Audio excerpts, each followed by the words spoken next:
Dans ce module, nous allons parler des macros. Les macros sont des programmes écrits en langage VBA qui permettent d'interagir avec une feuille Excel. De la même façon que nous avons écrit des procédures, il est possible d'écrire ces macros directement dans l'interface de développement. Pour accéder à l'interface de développement, vous devez ouvrir l'onglet Développeur. Rendez-vous dans les options d'affichage et dans la personnalisation du ruban, affichez l'onglet Développeur. La zone de l'onglet qui nous intéresse ici est la zone Code, qui comprend l'édition de programmes en Visual Basic et la création de macros. L'écriture de macros est une utilisation avancée d'Excel. Nous nous contenterons de travailler sur des macros générés automatiquement. L'utilisation simple des macros consiste à exécuter une suite d'actions sur une feuille Excel qui seront enregistrées. Cette suite d'opérations est transformée en langage VBA et stockée dans une procédure. Ensuite, en exécutant ce programme ultérieurement, vous exécuterez de nouveau cette même suite d'opérations. On utilise donc les macros lorsqu'on effectue une suite d'opérations de façon régulière. Cela permet de gagner du temps. Par exemple, une opération effectuée régulièrement sur un tableau est l'opération de tri. Elle consiste à sélectionner le tableau voulu et à trier ce tableau en fonction de la colonne voulue. Cette suite d'opérations n'est pas réellement difficile, mais exécutée beaucoup de fois, cela peut vite devenir du temps perdu. L'idée, c'est donc d'enregistrer cette suite d'opérations en allant dans l'onglet Développeur et en cliquant sur l'enregistrement d'une macro. Je nomme la macro, enregistrer dans ce classeur afin de pouvoir y revenir. À partir du moment où je valide, toutes les opérations qui suivront seront enregistrées jusqu'à ce que je stoppe l'enregistrement. Je sélectionne mon tableau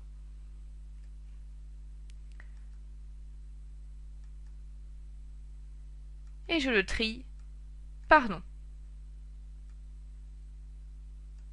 Une fois toutes les opérations voulues exécutées, j'arrête l'enregistrement.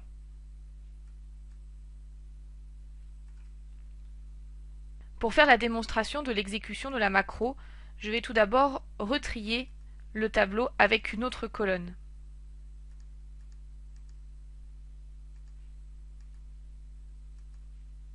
Pour exécuter une macro, il suffit d'aller la sélectionner dans la liste des macros enregistrées. Ici, on retrouve bien notre macro triée par nom, et lorsque je l'exécute, mon tableau sera automatiquement trié par la colonne nom.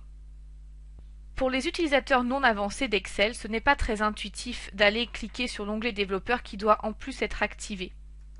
L'astuce est de créer un bouton auquel on affectera l'exécution de la macro.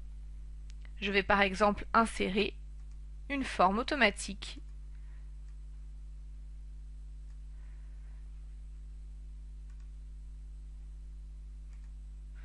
dans laquelle je vais inscrire le texte.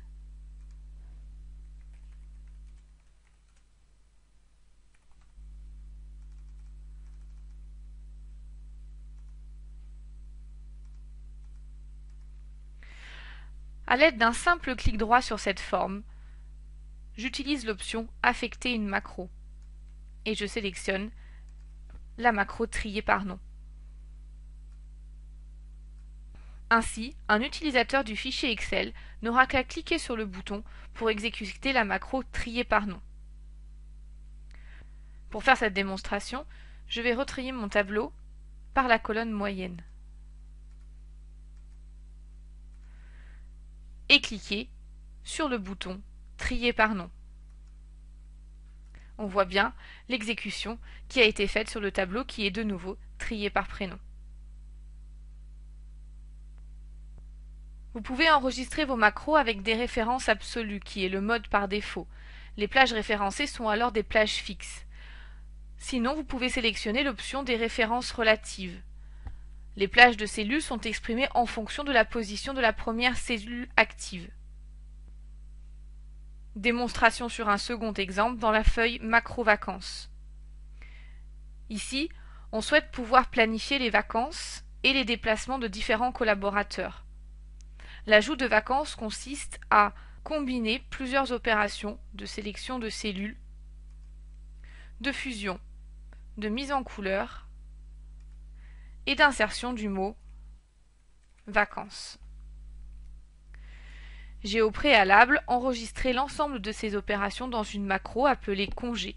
J'ai affecté cette macro au bouton Ajouter vacances. Ainsi, il ne me reste plus qu'à sélectionner les plages de vacances d'un des employés et de cliquer sur le bouton Ajouter vacances. Pour une utilisation avancée, il est possible de modifier le code d'une macro dans l'interface de développement. Cela demande des compétences supplémentaires en développement VBA que nous ne verrons pas dans ce module.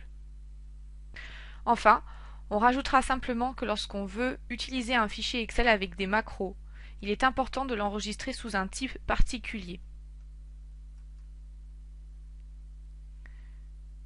Lorsque vous enregistrez votre document, choisissez Classeur Excel prenant en charge les macros.